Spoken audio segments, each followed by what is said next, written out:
Yo, and we're live. Welcome to the Diren Kartal show. Episode 32. We're doing the catch up. Where's Siobhan O'Hagan? I can't believe it's not episode 33. Why? Why would it be 33? Because you always give me shit about saying 33. Oh, 33. That's right. I know you miss me, don't you? Yeah, I do. Do you actually? It's very hard. I think we're that close now that I find it really hard to say anything nice to you. Like, even when you post anything, my first thing is like, oh, you can't say that. That's me. Like, I'm almost cheeky in everything. I'm like, I know. I'm like, no, it's actually because we're close enough now that I can. Isn't it weird though? Every time I do that, right? Or you do that, people think we're flirting, but I'm really not. Oh yeah, no, that'd be weird. That would be weird. I think people don't realize, like, because I would say we're kind of close. Yeah, we're close. We're close. Not in that way. Brother and sister. I mean, yeah, we've had a lot of deep conversations in Bali with think tanks and stuff. I'm the same with you though. What you think you got the upper? You don't have the upper hand. Are you drinking? Yeah, the hotel just gave me a bottle of wine. I think they felt sorry for me. You know what? That's the life. That's the life of a Irish blue tick celebrity, you know, in Portugal. No, Portugal, I don't even right? know any drink or anything. It actually was really strange. I just booked this place last night and they just knocked on the door and gave me some cheese and wine. They're being smart. They see this beautiful woman staying on her own in a nice hotel. Knowing you, it's probably a 5-star hotel. And then you walked in. I'm just saying it before you say it. What wine are you having? It's a rosé. Wouldn't be my first choice, but I think it's a local wine. Okay, look at this. Look at this. I know it looks like piss, right? But hear me out. No. Hear me out. I've just invented this drink, and I think it's one of my favorite already. It's pink gin. I remember my first drink. Every time. And Red Bull. Oh, interesting. It's actually decent. Have you ever listened to Matthew Walker's book on the importance of sleep? Oh, here we go. Oh, fuck off. You're Irish. You can't talk to me about drinking and like talking about sleep. I know. I don't even like it. You and drinking, you know, that'll be. I always say you. I was like, that's going to be over the shoulder into the flower pot now in a minute, and you'd be like, oh, great night last night. Yeah. But you know what the funny thing is, yeah? I remember getting this message once when someone was like, oh, Diren, mate, you booze so much. You need to be a little bit healthier and stuff. First of all, in my head, first thing I thought was, even if I did, go fuck yourself. Secondly, I was like, I don't booze as much as what people think. I know. That was one of the first messages I sent you. I think you and James were off somewhere, and I wrote to you going, like, as he was falling all over the place. And I was like, how are you not as messy as he is? And you were like, I just don't drink as much. I was like, oh, yeah. But do you think like genetically it hits some people way harder and way differently compared to others? Because I remember everything when I'm on a night out. Sorry, go on. I'm like, I kind of remember everything on a night out, whereas sometimes I'm kind of the person who just never says no to the shot, or like I'm the person giving everyone else shit for not having the shot. I'm the person who will make sure to finish my drink, you know, whereas I just know that you kind of nurse a drink, you hold it for a while, you know. I feel, you know, I don't think I've ever seen you very drunk. I've been out on the right night. No, Bali, that time we went out, there's been a lot of nights in Bali I've been boozed. I can't remember. Because I've always been probably, but like I like to be in a, like, for example, now I've had 2 Guinnesses. I was in a pub with my sister. My sister came to see me. I've had 2 Guinnesses. No, just Guinness on its own. No blackcurrant. And I think for the Irish people that will hear this, right, I think I had to do the blackcurrant phase to have an entry level into Guinness. Do you know what I mean? I don't like Guinness. Like Guinness. How are you Irish? I know.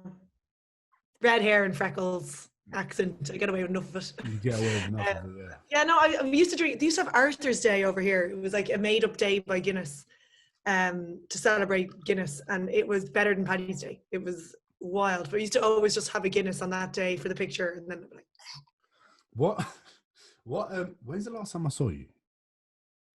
Bali. Which That's was before we all was that left February? in March. Was that March. March? It was After my March. birthday. It was a couple of days after my birthday. The weekend of your birthday was the last night out in Bali. Do And you? it was actually the next day, like everything kind of started changing. Okay. Do you remember the conversations we were having and about you saying that you're just gonna chill here? Do you remember that conversation? I know. I mean, I definitely, like, my attitude changed so much. I was so set on staying because I was like, I've got my villa, I had the puppies. I was like, I wasn't worried myself about getting the virus. I was like, I'll be fine. But then it was actually like we went out that Saturday night and we had a great night. We're all in Pretty Poisons, sweaty, messy, great fun. And it was only the next day. I don't know what it was. It's like Steph and Tim were staying with me, and they were kind of looking at the ICU beds and stuff, and they were like, Bali's not going to be able to handle it when it hits. It was more. I then got worried about like the island running out of food, and I know, like, thinking back now, it all seems like real panicky, but at the time, like, Ireland was in complete lockdown. They were taking it so serious, and I was looking around going, nothing's really happening here. And I think, like, that weekend the gym put up a sign saying please wash your hands, and I was like, that's the first sign I've seen. And I was like, is it going to hit here bad? Like, and I didn't know what was going to happen. I started, like, you were the same. You were like, like, if we did our phases of being in the comment every morning doing our work, it was like, yeah, well, coronavirus. What's good? Yeah, and you're like maybe fist pump, and then it was like morning, and then it was like, I'm going to have my coffee at home today. Like, it just kind of went.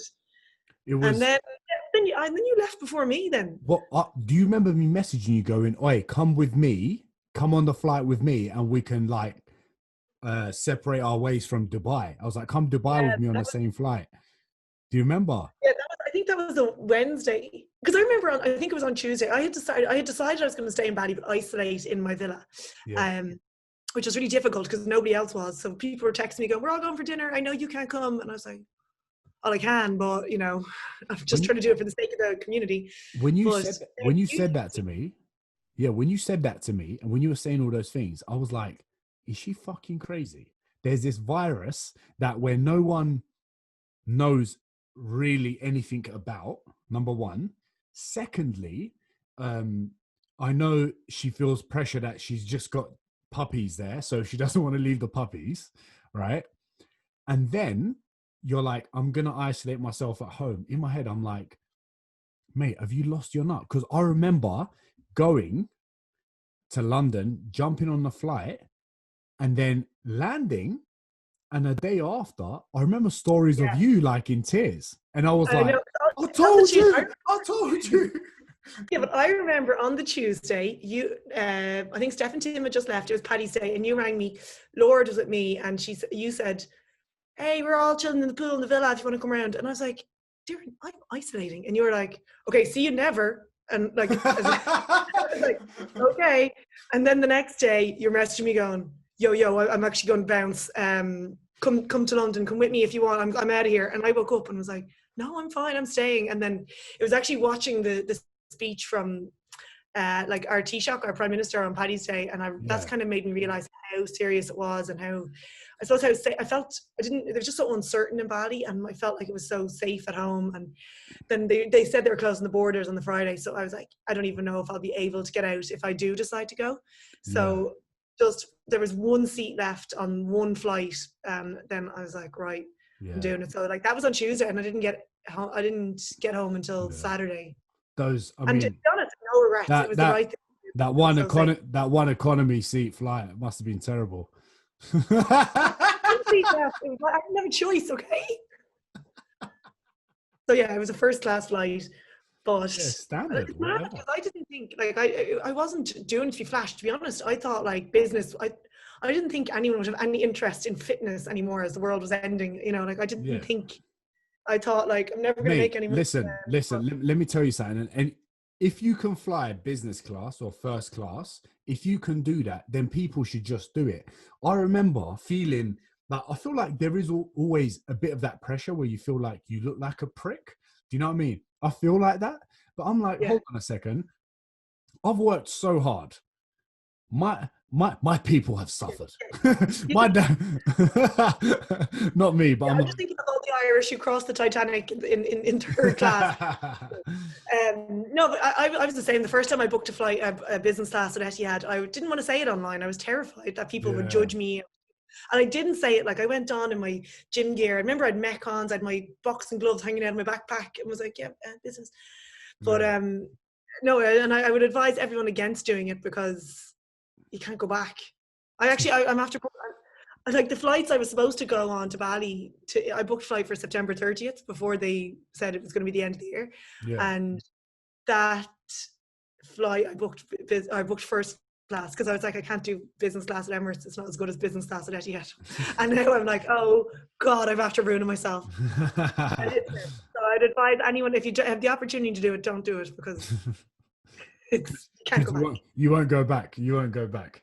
But the truth is, though, like, I don't know about you, but I actually work at the airport. I'm always working, like, at the airport. And that was definitely I'm like, you need Wi-Fi, you need a comfortable chair, but then I say that, and then I'm like, more champagne, please. As I'm watching like Zoolander 2 or something. Zoolander 2. Zoolander 3, they killed that movie. Did you watch Zoolander 3? Was there a Zoolander 2? I didn't even know that. Yeah, there was. But in Bali, when we were in Bali, how many days after I left did you go straight to Dublin? Yeah, so I got on, like, Sinead was in Thailand and I was in Bali, and I started, that was the first time I've ever been stressed or anxious, or not first time, but the last time maybe. And I rang Sinead, and she was kind of set on staying in Thailand, but again, things were changing so fast.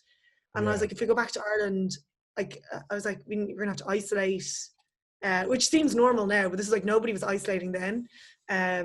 So yeah, myself and Sinead got an Airbnb, and I was like, it was just so weird. Like, landed into the cold, standing there with no clothes, and I was freezing. I had to walk around the city because I couldn't even go into a cafe. I was waiting for the Airbnb to be ready. And I was like, what is life? But then I really think I honestly had the best lockdown. Like, I think I had the best attitude, like my own best attitude. Like, myself and Sinead were just really productive. I haven't worked as hard as I had the last few months because I just had nothing else to do. Same. And then I worked hard on myself as well, like doing yoga and running, which I never would have done before. Do you want to know the craziest thing, right? And I know you're open about this sort of stuff with your followers and everything, is that I wouldn't say you're body conscious, but you let your followers know about your physique update and how you feel, which I think is great. The crazy thing is, the minute I think you stopped caring as much, do you remember me messaging you going, "Oi, you look like you've dropped a bit of body fat, and you actually look leaner than ever." I know everyone's saying that to me. Everyone's like, "Oh, Dublin suits you." I'm like, no, this is what not traveling and sitting at home for months does. Like, you kind of, I say with quarantine, a lot of people went two ways. I ended up losing a bit of weight because I wasn't going out drinking as much. Like, I was still having like drinks at the weekend, but it wasn't like dinner and drinks. And like, this is before all the restaurants opened. I was just, and again, not putting pressure on myself, just taking more steps as well. There's this concept called NEAT, non-exercise activity thermogenesis. And I realized that even though I thought I was training hard in Bali with CrossFit and Muay Thai, I actually wasn't moving outside of that. Like on the mopeds, not walking a step. So I came home and just like, people think it's because of running that I lost weight, and obviously that just means my overall activity was up. Or they're asking, like, is it the yoga? Like, what's the secret? I'm like, moving more, eating less consistently, not drinking as much. And I think I do. One thing I say is, like, I did lose a good bit of weight, and everyone is commenting on it. But I'm kind of like, lads, stop praising me, because I always think it's a bad idea to praise someone about their weight, because I always think once I start traveling again, and when my life gets back to normal, I'm going to put back on weight, and I'm going to think, oh, did everyone prefer me back then? So it's something I'm really conscious of. Like, I've changed over the last couple of years, is saying, like, commenting on people's weight, because you don't know why they've lost weight. But I think people just need to understand that weight fluctuates. all the time. So like there'll be times Christmas is coming, winter is coming. So here, a lot of people are going to put on an extra few pounds. That's okay. But if you're prepped for it, you can either prep to take a certain angle towards it or just accept the fact that you're going to put on a few pounds. But when January comes and whenever, you're probably going to be and work a little bit harder than usual. And that's that's fine. what I teach my clients. It's like, just like, it's all about having the tools and realizing that there's no end date to weight loss or anything. It's about doing, I always say now, I diet when I can. So like I'll eat well, and if it doesn't work out, like today I was driving and then I was in Lisbon on my own, so I got sent a million food recommendations, so I had to have like 2 lunches. And it's like, I don't get angry at myself. Like I'm kind of like, okay, that was a bit excessive and I feel but I just had a nap and I'll go for dinner then. And I don't get angry at myself. Yeah.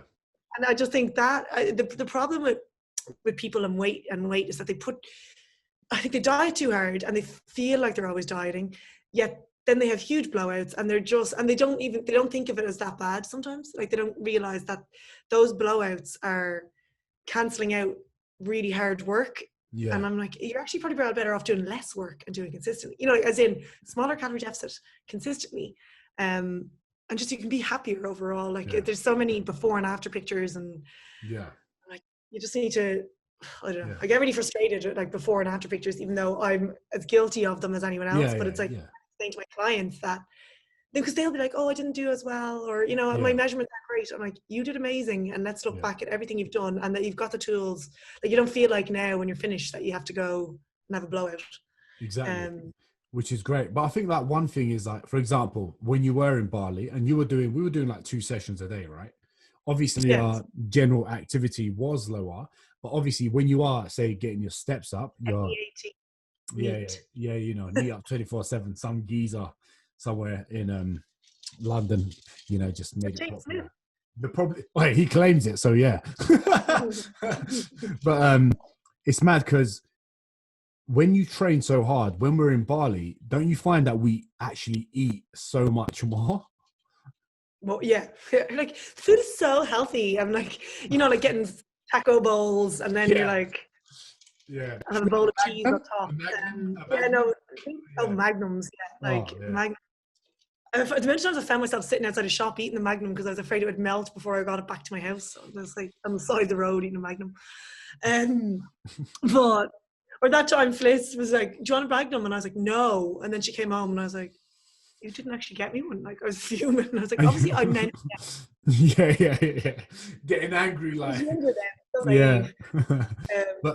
I think the food body is, the thing is, it's so tasty though. And like I've realized that I need to, when I do go back, I think I'll be a little bit more, a few less desserts during the week.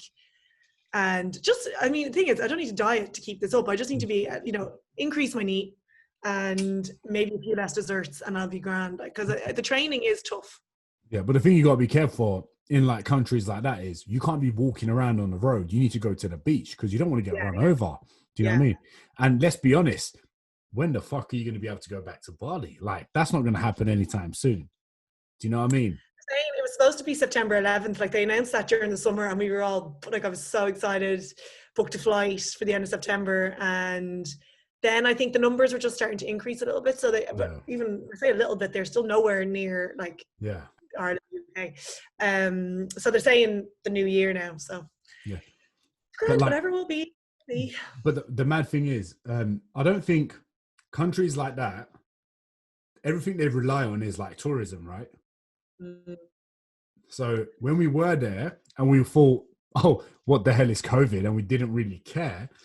No one was ever telling us anything. Like I had people from the UK saying, hey, Diren, I know you're having a good time on your stories, but like, bro, people are going through mass panic. And I know. Like, I realized that after that night for your birthday, we were all out, all posting, and then I think that was the night, like they cancelled Paddy's Day in Ireland that weekend. So I think I was like, and everyone's like, I got a few going down messages, and I was like, what? Like I just didn't understand what was going on at home. So I was like, whoa, haters. And then I kind of like, all right, I get it. But they obviously just didn't understand what was going on here. Where are you? You're in Portugal now. I'm in Portugal. I'm in And- Lisbon. I have been down, and my sister lives in the Algarve, so I decided to move here when Dublin started getting cold. Yeah. Go up to Lisbon just to see it. And yeah, back down to the Algarve. I love Portugal. Like, Portugal's fine. The numbers, especially down the Algarve, are pretty low, and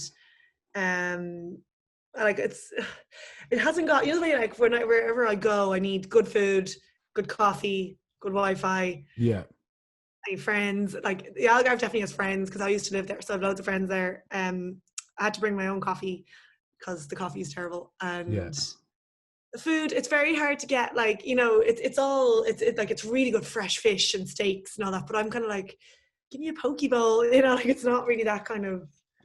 They haven't got good salads. No, there's a few places, but just not around Alvor, and I've been traveling a bit to get it. But I think and Deliveroo, like the only thing they have on Uber Eats here is McDonald's. Like, so. Have you worked on your Portuguese? See, hello, um pouco português. Tudo bem. Tudo bem. Tudo bem.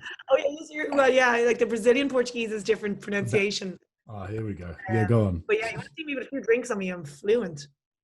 Do the Portuguese guys love a bit of ginger? Yeah, just not really my type, I suppose. No, they're beautiful, but there's no crack, you know. Yeah, I know what you mean. I mean, I guess. And all the guys that I liked from like 10 years ago are all married now with 3 kids, and I'm like, well, I'm like glad I didn't stay here. Do you want to be married? Me? No, I wouldn't say no to being married, like, but as long as it's someone who can fit around my lifestyle. You know, like I'm. Good luck. Good luck. you ain't. From how I know you, I feel like it's mad, isn't it? You know, when you care about your own freedom so much, it's hard to. Yeah. It's hard to. Not. It sounds bad. I feel like there's like such a fine line of being selfish and like. Yeah, no, I do think I am very selfish just with my time. Like, I love my alone time. Yeah. Like, one of my friends was like, I'll go with you to Lisbon. And I was like, no, I actually just want to like drive up, listen to my podcasts, walk around, like literally do my own thing where I can just go for a sleep and do a podcast. Or, you know, like I love my own time. So yeah, I can't imagine, like, I think the perfect relationship would be someone who I see sometimes, but not all the time. You know, meet up, have a great time for a little bit, and then I go off and do my own thing. I think if anyone fits that bill and is tall, slide into my DMs. Slide into the DMs. Yes. I managed to turn off my message requests on Instagram, so now I can't see my DMs, and you probably see some of them. Yeah, but I would say, I reckon I want kids one day for sure. I reckon even when I have kids, I reckon I'll still do my trips on my own for sure. 100%. You discuss that with their mother. Yeah, and then you know what? I'll be like, you do them as well, and I'll look after. Because I feel like the ugly truth is no one admits it, right? And the ugly truth is everyone wants that fucking time alone, but they feel guilty saying it to their family, to their friends, and going, do you want to spend this time with your kids on holiday? Where some people might want to say, fuck no, I want to be on my own and chat to that Spanish bloke and see if he likes me. I don't want to do anything for him, but I want a little flirt for 5 minutes, you know? And that could be the case. But I feel like so many people feel guilty when they're saying that because it is family. But you said you don't want kids. Yeah. I mean, not at the moment, and at the moment, if I had no kids in the future, I think I'd be pretty happy. Now, but I'm also, and like people say, you'll change your mind. I'm like, yeah, okay, I might change your mind, but I'm at the moment, I'm like, I don't want kids, and I'm not going to like change my life to have kids. And I always say, like, if anyone ever gets offended when I say that, I'm like, it's not me judging your life, it's me just making my own decisions. And I love my life, and I'm like, if anyone gets offended by that sort of talk, it's because they're being defensive about what they're not really happy about. I know, I've learned that. I was reading a book the other day, and it was really annoying me. Like, it's this book that everyone's raving about. I'm sure you haven't read it. And And it was really irking me. Like I couldn't put it's called Untamed, for anyone listening. And everyone is raving about it because it's like, it's real, like woman breaking free, being different. I was like, oh, I'm gonna love this. And it was really annoying me. And normally I can, if something's annoying me, I can kind of figure out and go, okay, I'm able to identify, go, oh, that's because she's, saying that women should be married or something like that, but I can't figure out. And I mentioned it in my email the other day, and loads of people wrote back to me and they were like, I don't know why, but it annoyed me too. And no one can figure it out. But if you're getting annoyed, I know a lot of people unsubscribed, didn't they? I saw on your last, some people got offended. I basically put out an email explaining why I don't want kids. And no, actually, I've been a few unsubscribes, but it was actually mostly, I couldn't even reply to them all.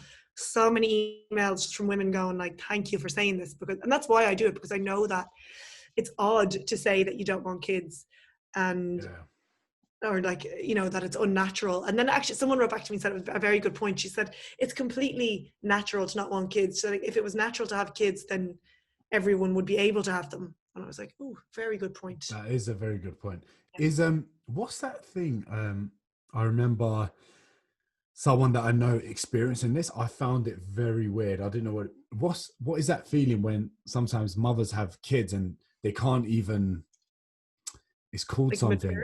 Maternal feeling, or what do you I don't know, where they're like, they have a baby, but they don't want to even look at the baby because they feel kind of like postnatal depression. Yeah, I think that's what it is. Yeah, that's what it is. Yeah, a lot of people like that. And then that's the problem with people don't, like online, you see all these mothers that are gooing at their kids and then they feel like there's something wrong with them because they're not bonding. And but I mean, I think that does pass. That does pass. But I'm like, I would never know how that feels, because I know female physiology is very complex. It's very complex. So like, I know female physiology. no, but it is, and it's mad. The more like I read up on it, and the more I read into people in a certain time on how they would respond to me normally compared to how they just did. And when you read into it, you're like, okay, you know what? I'm just going to sit back at this one and maybe not bite. Yeah. I know, I'm trying to learn. It's good. I mean, it's good to be learning about it. And especially with clients, like it's good to know what to expect. Like even like your strength and stuff changes the time of the month and everything. And I think growing up, well, my generation anyway, just weren't taught about hormones and how they affect your feelings and everything.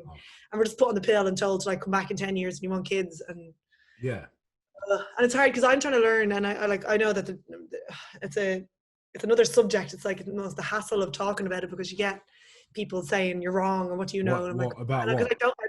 What is it? What is it about? Oh, like just talking about being on the pill and stuff, and like basically like I learned a lot this year. I read a book called Period Repair Manual. Listened to a lot of like hormone experts, and it's basically just saying that when you're on the pill, you're not actually getting a period, you're not ovulating, and just a lot of women don't understand that. So I've kind of was like sharing that message a couple of weeks ago. I was like, if you're not getting a normal period, it could be a sign there's something wrong. Except I said it could be a sign that you're unhealthy. I took it straight from the book, and I got a load of backlash. Been like, what do you know? You shouldn't be talking about this. It's doctors and blah. And I was like, oh, all I was saying was like, just read that book, and all I was saying was, go explore the subject more yourself. Like, don't listen to me. I said, the first line was like, this is no medical advice. I don't know. I said, I'm just surprised from all the stuff I'm learning. And so it's like, it's good to learn about it, but I'm like, I'm not bothered sharing it online. Can I ask you a personal question? Okay. When you were bodybuilding. Oh yeah. Did your period stop? Yeah, but only like 2 months before, which was apparently a good sign, according to my coach, that it would come back pretty soon after. It's one of those things like, especially getting down to like a month or two before, you're like, this is not, like, you're not like tip top health then. That's when you're getting to extreme sports. And then it came back, 2 months after. But it was actually funny. It was actually probably a year or two after I lost it again, and I was really confused because I was like, I'm I'm not skinny. Like, what's going on? And it turns out it was actually from overtraining. Like, so I always thought it was only if you were at a really low body fat or if you're really underweight. Yeah. But it was actually like I was eating a good bit, but I had gone to Thailand and was in like a training camp, training insanely 2-3 times a day, and it just stopped. And I was like, oh. And my doctor was no use. Like, my doctor was like, we'll just put you on the pill to regulate it. And I was like, I even knew. I was like, that's not what you should be so doing. Yeah. I spoke to a naturopath and she told me what to do, and then it fixed it. And it's been great since. I mean, That's good. Because like some measures. my one is actually due today. I'm only asking that because I know a lot of women that have done bodybuilding and do bodybuilding is, whereas it was only periodically that it was going to be like that. Some women get stuck in that phase where they want to maintain that leanness. And I think genetically, some people can maintain that lean without any hormonal issues. But then you have some that are like, genetically, you're not supposed to be that lean because you're not even getting your period at that stage. So you need to make some adjustments. I think the whole thing, especially, sorry, go on. No, go on, carry on. I think the problem is that, like, being lean does not always equal health. Now it can correlate with health, like losing weight can be healthy, but looking at someone and because they have muscle on show with low body fat does not mean they're healthy. There could be any reason. They could be really sick. Actually, I think Ben Carpenter did a good post on that. Like, he was really sick with Crohn's and and everyone's praising him, being like, well, a sick bod, bro, and you've no idea what someone's going through. Oh yeah. And like women, women will like something like they might break up with their boyfriend and they say, the breakup diet, they're not eating, they're not getting nutrients into them, and then people are saying they're looking amazing, and it's like they're actually like their body is actually shutting down. They might stop getting their period, but then again they're like, oh well, I can't put back on weight or they'll think the only way to get to that body fat is through stopping eating or something like that. Yeah. So I think knowing that dropping body fat, it's a calorie deficit is actually like technically slightly malnourishing your body. If you're eating less, your body's not getting enough nutrients in, so it's kind of managing it to a point. And that's why I like to go in. That's why fluctuations are okay. Like, I'll go a week or two where I'm like, you know what, calories a bit higher, get a bit faster, feel a bit stronger and fitter, and then I'm ready to like go into a deficit again. This is the thing that drives me nuts, and I talk about this all the time. I'm like, listen, you're not supposed to be in a deficit all your life. The goal here is to get you to a weight. The goal should always be, and I say this to my clients, to everyone, is to be able to eat as many calories as you can without being an unhealthy weight, right? And people think, Diren, I've been in a deficit for 12 weeks. I'm like, listen, mate, everything needs to re-regulate. So just go back to normal. Even if it's a week, don't worry about it. Get your body increasing your calories a little bit. So when you do drop them again, your body can respond to it. Because if you eat nothing and you're constantly on a deficit, your body does have certain adaptations. And I think people struggle to understand that. And I guess it's normal because it is quite a complex topic. Although I say the adaptation, it is a lot. That's the biggest word I've heard you say, I think. Fuck, here we go. But like, funny enough, Sean, I actually know what I'm talking about. But like people think they're like, because they hear the word deficit all the time, right? And they think, I need to be in it all the time. And you're like, no, you should not be in it all the time. You should only be in it for a small amount of period, like you said. And then you have those waves where you go up, where you go down. And it actually it goes down, then you wait a little bit, then you can go down again. And it's because I'm all about enjoying life. Sometimes it might sound like I'm sending a mixed message all the time where I'm like, you only live once and life's short, do what you want. But at the same time, I'll be talking about calorie deficit. But that's why I'm like, diet when you can. Like, so I'll keep my calories low when I've nothing on. It means that I can increase it when I've something on. Yeah. So I'm not like all or nothing. It's not like, oh, well, I'm going out for dinner tonight, might as well have a breakfast roll for breakfast, But the mad thing, it's good. You saying you think you're giving like a mixed message sometimes. It's like what people should know, and anyone that's listening to this is, I personally think no one knows what the fuck they're doing. In the sense, like, you always giving like mixed messages because we're always kind of either evolving or growing or going through different stages in our life.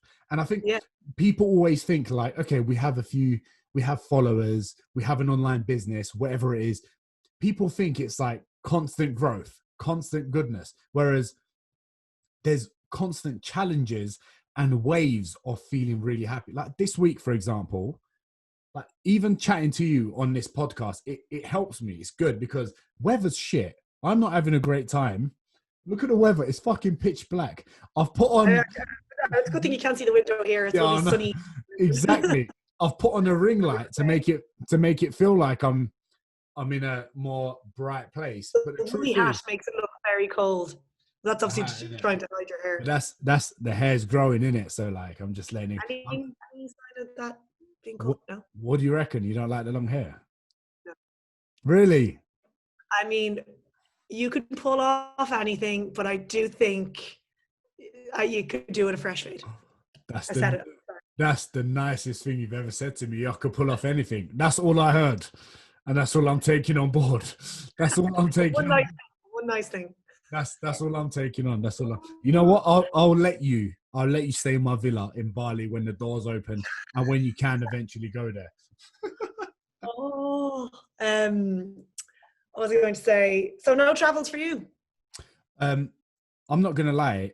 I feel like, considering all the madness, I feel like I had a decent summer. Yeah, you got to Ibiza and all, didn't you? As soon as the doors opened, I left. And the mad thing is, it's the first time in probably 3-4 years since I had the link to Australia that me, my sister, my mum and my dad spent time in our holiday house in Turkey. Oh yeah. And it was so good. It was so good.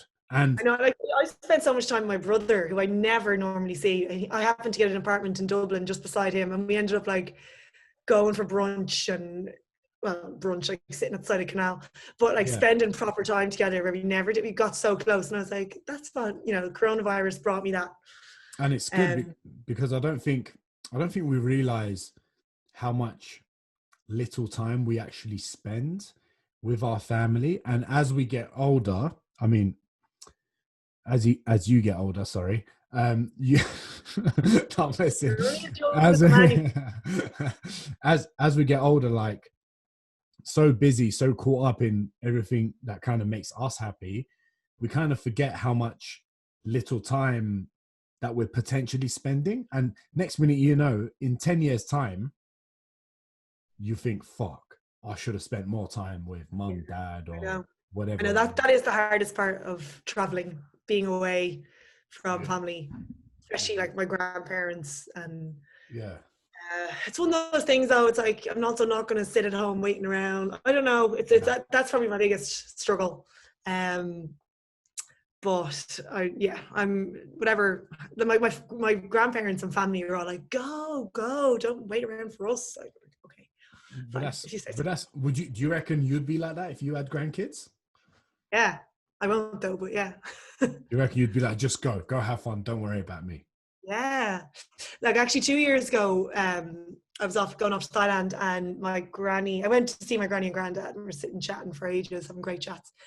And then literally as I landed in Thailand, all of a sudden they tell me my granddad was going into a hospice, and it was I knew he was old, but like I was shocked, and I didn't know what to do. I was like, well, I turn around and go back home, because hospice obviously means that they're going to die soon. And my dad, like it was my dad's dad, and he was like, don't come home, it's too far. And said it to I rang my granny, and she was like, Siobhan, go enjoy, you're living the dream. You said your goodbyes to granddad and blah, blah. And I was like, oh my God, that's amazing.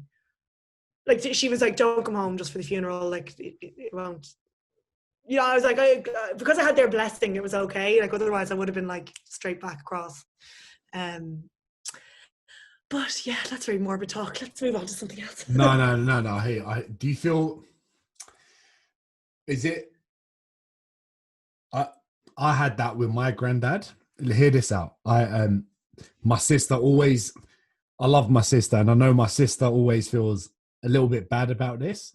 My granddad, my mum's dad, passed away on the London live show on James's first tour, and I open the shows, and my sister comes and tells me this before the show, and I'm like, Sinner, why are you telling me this now?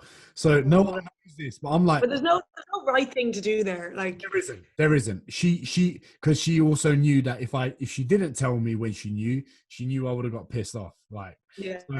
There's me, like, I'm actually on the London show. There's 700 people. I'm crying backstage, and I've got 3 minutes to go on stage to like be me, right? Before James goes on, and I'm like, fucking okay, I've got to. But then it sounds mad, but like at the end of the day, you kind of got to crack on with what you have to do. I'm very like, I'm not afraid of death or people dying. I'm very like, I think life happens, and I think the people who are afraid of death the most are people who aren't living enough.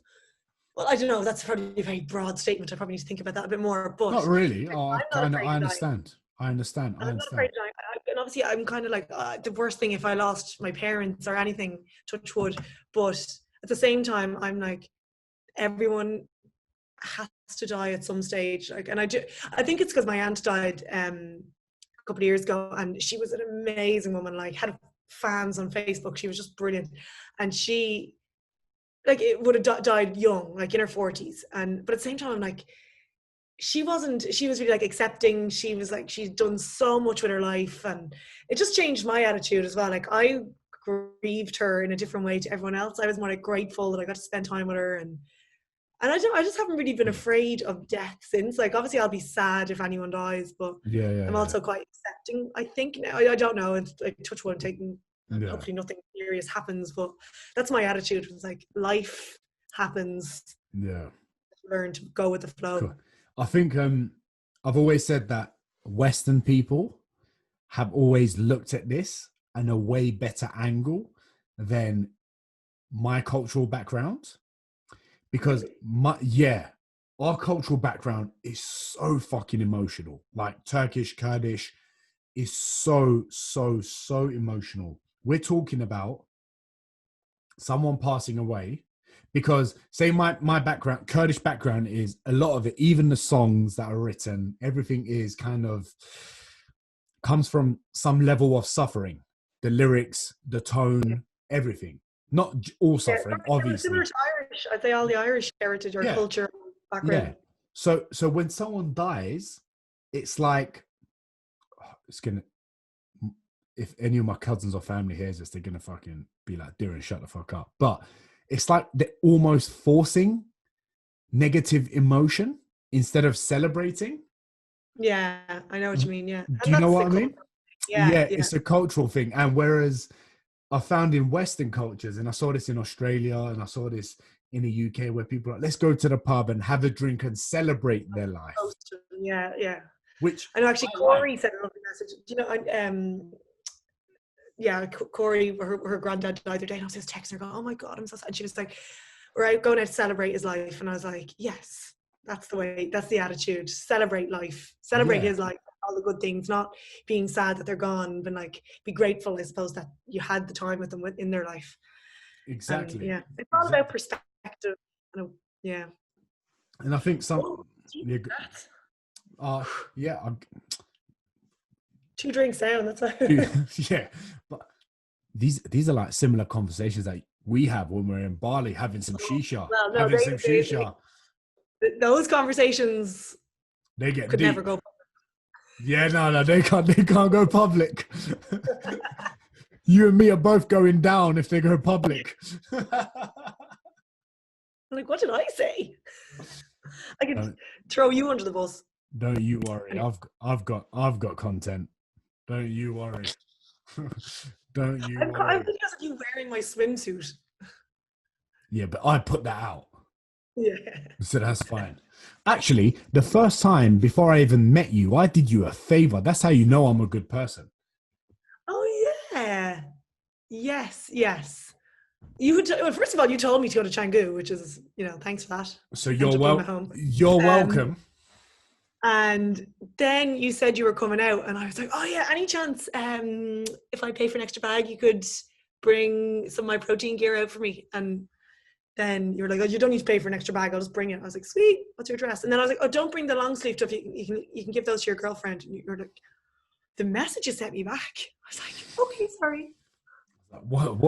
What girlfriend? My mum, like, sister, the girl next door. But it's mad when I did come out, and when I met you and we started hanging out. It's so funny seeing you then compared to how you are now in Bali, because you were almost like you didn't know how to drive a moped. I did. By the time I went to Bali, I did. Oh no! The first time I didn't. Yes, no, yes. And one second, everywhere. I was giving you lifts everywhere. I was giving you lifts. Yeah, I know. I was too afraid. Now I'm like, I miss my bike so much. Yeah, but like, I mean, how many accidents do you hear and see there now? It's crazy. I know it is. And I touch wood. Like, just wear your helmet. Where I can't believe how stupid me and James were when we first ever went. That's the same. I remember driving a bike one stage and like trying to dry my hair. And like now, I think it's like, I don't know, again, it's like this kind of social awareness thing. Like nobody was wearing helmets. So you just, you don't wear one. And now it's like, luckily it's changed to people going, like, if you're seen without a helmet, it's like, you're an idiot. Like it's not, you don't look cool anymore. See some people going around, they're like, their AirPods and it's like, and I love the way like the Changu pole and all that are like taking they shame people not wearing helmets. So I'm like, that's good. That's good. Because I feel like even when the mad thing is when we're out there, we've now come to a place where we spend quite a bit of time there. So the risk of something happening is always a little bit higher if you're spending more time there. And it's not even about your driving, it's about other people's. Do you know what I mean? Imagine how, I always think that, like, imagine how, like, if you hit your head, like, I mean, you fall, I mean, the thing is, there's a high chance of getting into a crash.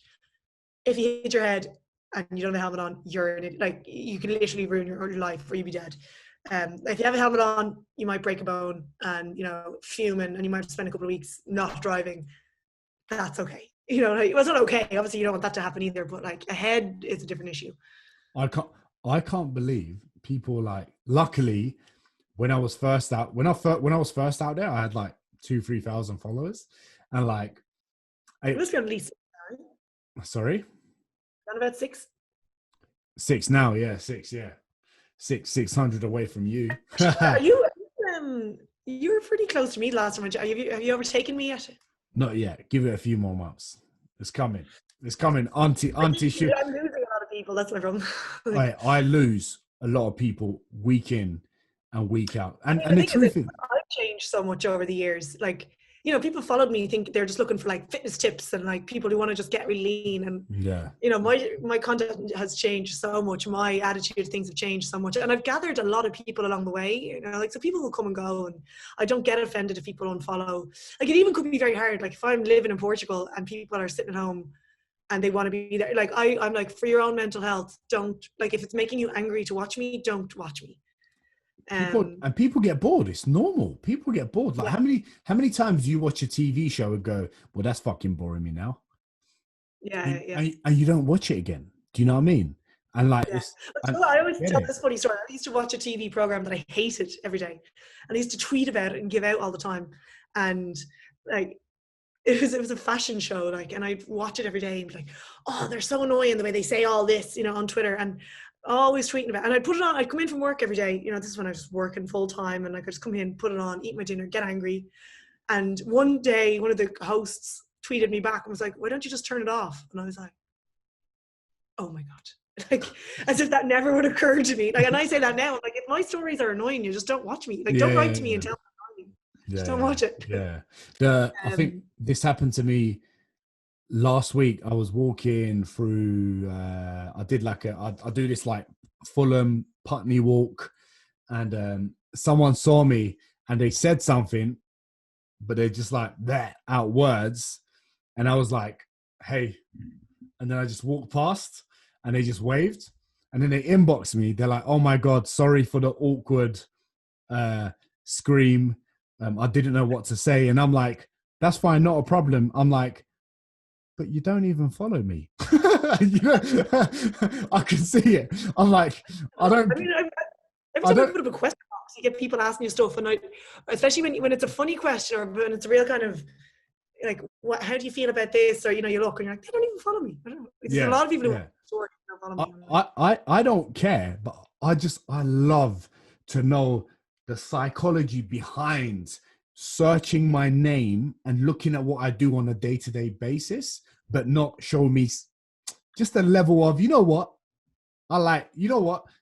give in, Diren. Yeah, to be fair, so maybe some people just because some people don't follow that many people, and they're kind of need to clear their clear their stories. Like they need to clear everyone they're following every day. Yeah. So like if they post a lot, they hate that. Yeah. Because I actually was listening to the lads on the Fair Points podcast, and they were like, Ben Willits always clears out all his plays, and I was like, oh, I thought he was just really he always watches my story, and I was like, I thought he was just really interested in what I'm doing, but he's obviously just like clicking through, trying to. I was like, I follow way too many people to even consider. I'm watching all my stories. I'm not. You only watch your own anyway. I watch my own and a few others because you know why? Because I want to spend more time creating than watching, because if I spend too much time watching other people, I start talking like them, I start acting like them, whereas I just want to be me. And I feel like when you don't watch anyone else's content in that sense, there's no opportunity to be one of, Ben, my coach Benji and Lucy Davis. Yeah. I love them. I love them. Benji messaged me the other day. She goes, "Oh, Diren, I see you doing your yoga every night now." I'm like, "Ben, mate, I didn't get that from you. I don't watch your stories, mate." And he's like, you message me, you're like, "What's up?" I'm like, I actually can tell you what's up and tell you everything that's going on because I know you're not watching my stories. So I'll tell you what country I'm in. And you were like, just do our annual podcast. You were like, I said, that day I had none of that intention. I was just like, "What's going on? How you doing?" Oh, yeah, when you rang me that day, I was like, I remember I was lying on the couch, I was like, "What?" What's and you were like, on? "How are you?" And I was like, "What? What do you and want?" And eventually at the end, you were like, "Do you discount code for my protein?" I was like, yeah. And you remember I was like, "Yeah, it's just Siobhan." And then I was like, I'll text you. Oh, yeah. That time. No, I was talking about this week when I was like, "How you doing? You okay?" And you were like, "What do you want, Diren?" You were like, "What do you want?" Yeah. I think it's because we don't even talk in like a few days before, and I was like, No. But I think it's one of those things where like, if I didn't see you or chat to you for like a year, and if I saw you, it would be like this. Yeah. So you were like, "What is it?" What do you want? I felt like I was chatting to my sister. I'm honestly terrible at keeping in touch with anyone. So if someone asks me like, "Hey, how are you?" I'm like, "What's wrong?" I'm terrible. And I actually put it in my to-do list every week, like pick 3 friends and just contact them. Because I'd be so busy, like do my own thing and like spend time on my own. And then I might come to especially when I was in Ireland, like it comes to the weekend and I'm like, "Oh, is it too late to text anyone to meet up?" I'm like, I haven't talked to anyone all week. And now I'm like, "Come entertain me." So I was like, I need to make more of an effort. Like my days just feel so full. And then it's when I'm actually slow down. I'm like, but do you think people like, I've learned to take my time with responding on WhatsApp now, because I feel like you can just get caught up on there and you're not actually doing anything productive. You're just ending up messaging people all day. Yeah, I have my morning routine, and part of it is like WhatsApp / messages. So like I'll see messages coming in my watch and stuff, but if it's not urgent, I don't reply. Yeah. And then I just sit down for 1/2 an hour, boom, clear the inbox. Of course, then it's like, it's full again. I'm like, well, they're not getting a reply until tomorrow. Yeah, exactly.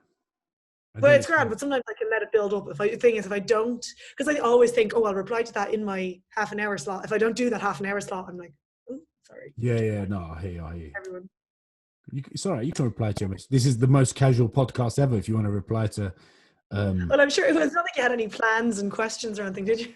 It's like, you're drinking on your own and recorded. Yeah, why not? Because I feel like every podcast, right? I've been on a few podcasts, and every person I've spoken to is I I enjoy a discussion. You know, I enjoy a discussion. And I feel like when you go to an interview, so, hey, Siobhan, so tell me where you started in the fitness industry. You're like, what the fuck? What do you... For those that don't know you, tell us a little bit about yourself. You're like, I think... I've done so many podcasts that like, I don't know what my story is anymore. Do you know what I mean? It's so like, number one, you don't even know where to start because it feels like it was so long ago. Number two... I wonder how different this one is to our first one. I was your first guest. I actually was very disappointed in your emails the other day when... No. Listen, you didn't make top 5 because there were so many on the list. No. There were so many on the list, new ones on the list that people haven't listened to. And let me tell you something that you're going to be very happy about. You are one of the most downloaded all time. Oh, good. You are one of the most downloaded. And I also think people, this is not why I'm doing this, by the way. I also think people just like these discussions because they know we're friends. They know we're going to be very open and where there's going to be no judgment in when we're talking to each other. Yeah. And there is, although I hope people think so anyway, I don't make any of my podcasts like fucking interviews at all. But like, it's when it's with people that are kind of close to you, it's just like a fly on the wall listening in. Yeah, I love that. I remember actually listening to you and Sinead doing it, or any of the people that you've interviewed that I know. I'm listening to it and I'm like, I'm nearly like trying to butt in on the conversation. It's like, hey, I'm gonna, like, it's like mates having a chat, and I'm like, especially because with Sinead, you mentioned me so much, and I was like, I remember I was actually on the skier listening to it, and I was like, hey, and that's why I like podcasts. It's just like listen, especially like entertaining ones. Like I listen to podcasts for entertainment most of the time. Yeah, same. I've listened to before. I used to listen to a lot of educational, like all the guys in the industry that are fucking. Yeah, like I learned a lot. Like I highly recommend Sigma Nutrition for learning. I learned a lot about nutrition. Sigma Nutrition is wicked. I used to listen to that. And there's a really, really interesting, just 3 episodes there where they talked about the ethics and about veganism and carnivorism and omnivore. And it was really interesting because there was no bias behind it, like most of the time. And it was just, I was like, God, and it was just so well made. And I was like, God, if everyone was like listening to content that good, but yet they're here listening to us too. Anyway. But I feel like, and I was saying this to someone else. I don't know if it was on the podcast, but I think it might have been off the podcast. But I feel like, me personally, when I learn something of someone, I feel like I learn it way better when it's subtly dropped in a very natural discussion, instead of me saying 2 + 2 is 4. Do you know what I mean? I was afraid you're going to mess that one up. Hey, listen, just because, for anyone that doesn't know, she's actually got a master's in maths. Am I right? No. Just a normal degree. I know, I actually knew that, but I just wanted to just let people know. I don't use it anymore. It's been out of practice, so I can't do any mental. Quick question. Why the fuck did you choose that at uni? Because I thought that's where I'd make money. I thought like actuary is the highest paid job in Ireland, and I was smart, so I'll go and study actuary and be rich and live happily ever after. Well, yeah, you was. I realised that's not made to be an actuary. You was smart. That's right. Where? No, you were smart. That's. Listen, mate. There you go. Yeah, you said it. You said it before I did. Yes. But I'm used to. Hey, this was a great catch up. Yeah. God, that was a fast hour. That was an hour. Yeah. Really? I've got dinner at 7, so I better go. Amazing. Guys, anyone that was listening, thank you for listening to us talk a bit of shit. And thank you for coming on again. And yes, I'll be back in my villa in Bali next time. 100%. And I will give you a big hug. Although I'll give you shit, I do miss you. All right? All right. I miss you. And anyone listening to this, you better go follow it and you better subscribe to the channel. Peace and love. I'll catch you guys soon. Take it easy.